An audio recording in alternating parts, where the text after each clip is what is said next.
According to Sarah Wiseman 2023, of Latina adults in 2021, 53% have a high school education or less, while 29% hold an associate degree or higher.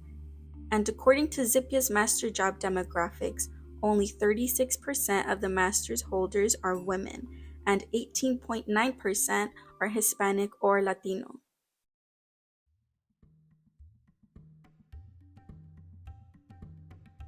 This project is a documentary in which I interview Latina women of color in higher education and expose the challenges and benefits in seeking and completing internships as part of a graduate study.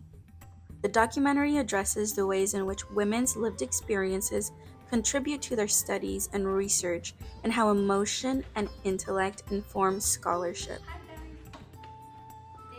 Orbe's 1998 article explicitly shares that cultural theory is based on the sharing of the lived experiences of those who are not part of the dominant groups, such as people of color, women, gays, lesbians, bisexuals, as well as those in lower socioeconomic classes. Through feminist ethnography, I focus on the three following areas, which all consider women's lived experiences in academia.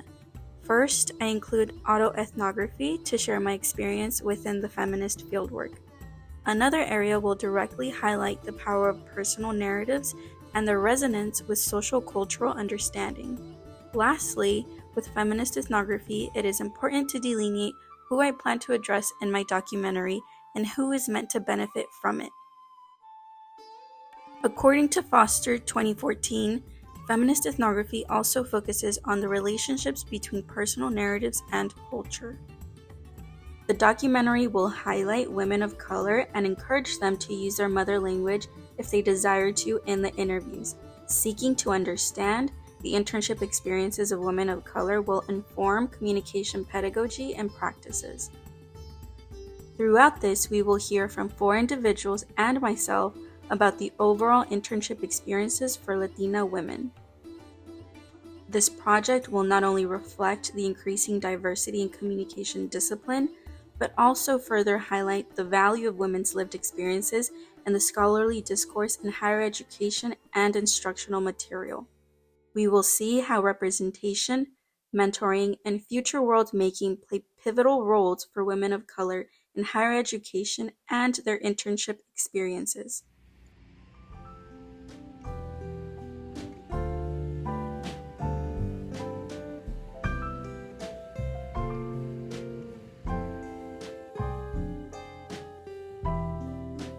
Hola, mi nombre es Elizabeth Cedillo López, soy mexicana inmigrante y soy maestra y estudiante en el último semestre de mi maestría aquí en la Universidad de Fresno.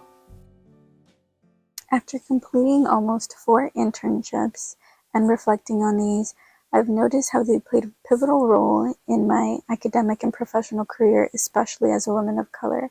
In these, I seek the community and atmosphere that I was not exposed to in education.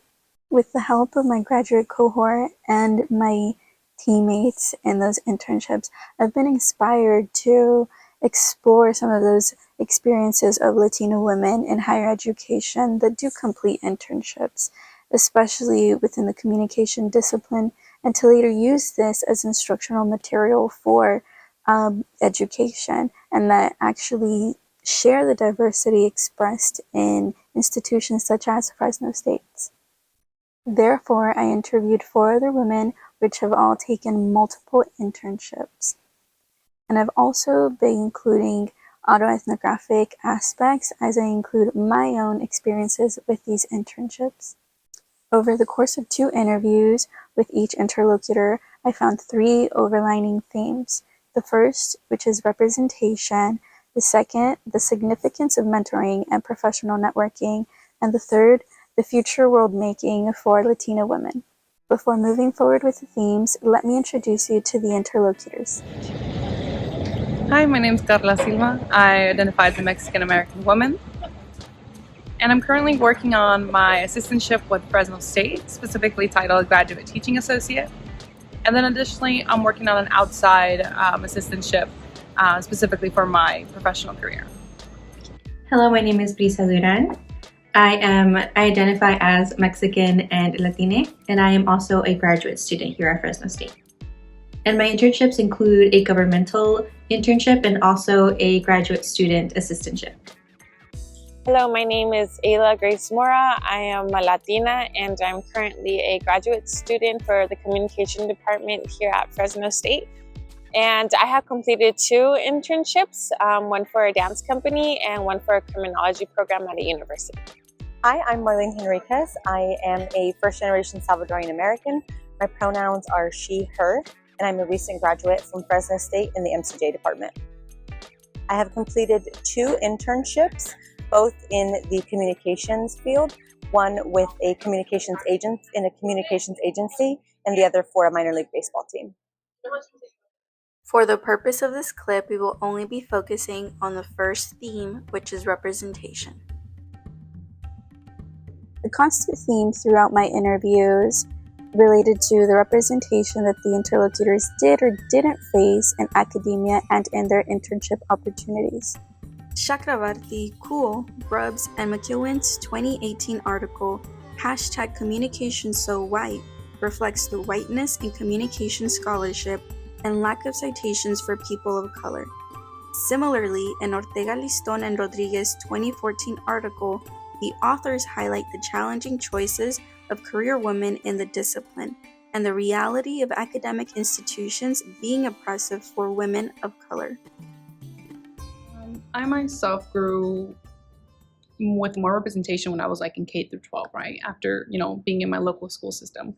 After graduation, right, going into community college and then university, I didn't see too much representation in everyday, classrooms. And again, this is not because maybe I wasn't taking the right courses right, but perhaps, at least from my own experience, I didn't see much representation. And that, to me, that looks like, seeing a woman of, Hispanic, Mexican, and being very proud of it, as well as, throwing some Spanish as well as English in their terminology, which is what I use because that's how I, feel most comfortable. And, most classes I've taken are, taught by either white males or white women. And again, this does not take away from their own education and experience, but in my own opinion, in my own experience, I didn't feel as comfortable talking to them and be like, hey, like I came from like a low income background or a middle class, and how did you get out of that, right? What did you see that, pushed you towards education? And so a lot of that conversation I kind of had to have with myself. What was very beneficial for me for my internships, at least I think both of them, is that I was surrounded by a lot of Mexicans and Mexican Americans.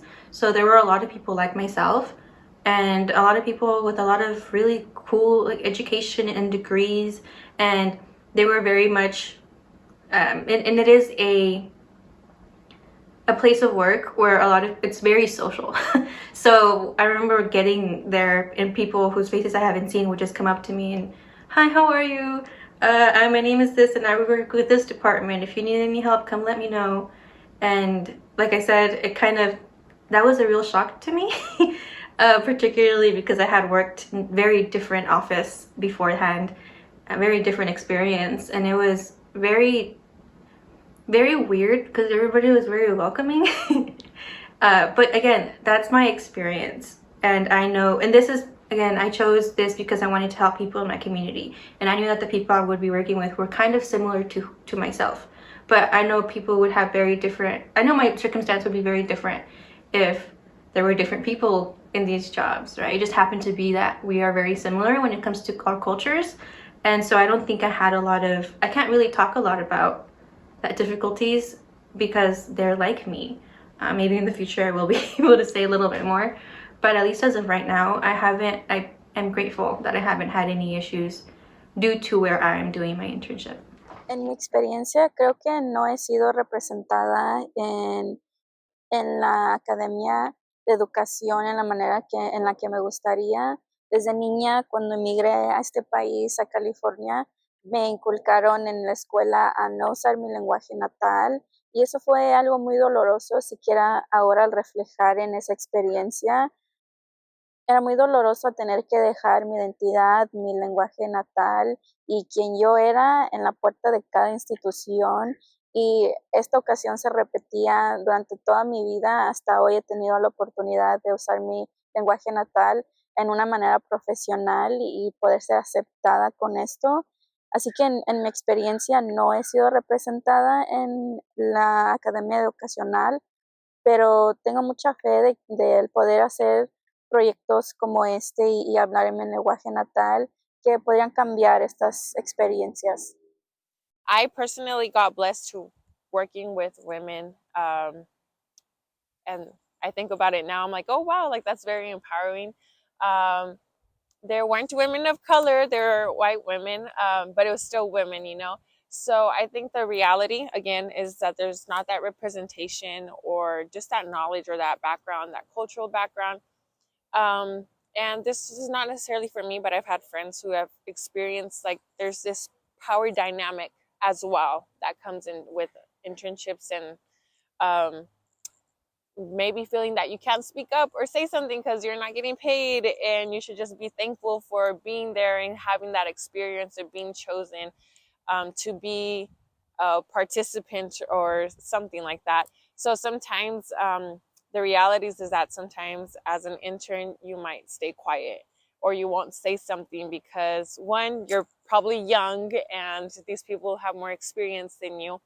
So I think sometimes an intimidation factor can come in when it comes down to power roles and just the politics around when you can speak, how you can speak, how you're supposed to speak, how you're supposed to look, how you're, all of these things, how you're supposed to dress, like all of these factors that go into it. So there's definitely a lot of intersections, a lot of things that are at play while you're an intern. And the organization is different. It all has its culture, its environment, its language. So I think that's the major reality too. As a woman of color, specifically a Salvadorian American, there aren't many Salvadorians around here. And when I do find Salvadorians like me, it's almost like wow, like it's like, oh my gosh, where's your family from? And I think that that's so beautiful, especially in the valley. There are, I love Mexican culture, and I love Mexican people, and there are a lot of Mexicans in the area, and so and there aren't that many Central Americans.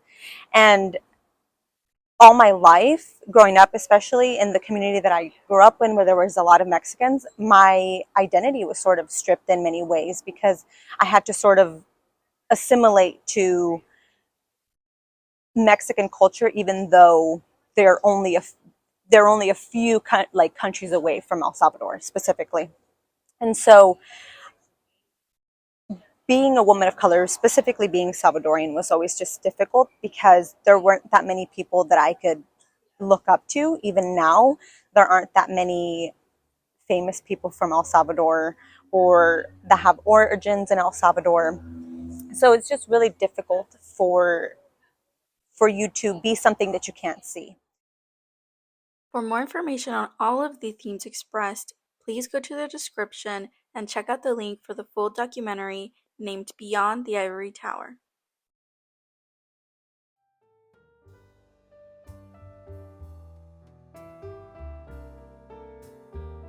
Me gustaría concluir este documental nuevamente reflexionando las entrevistas con las mujeres en este proyecto.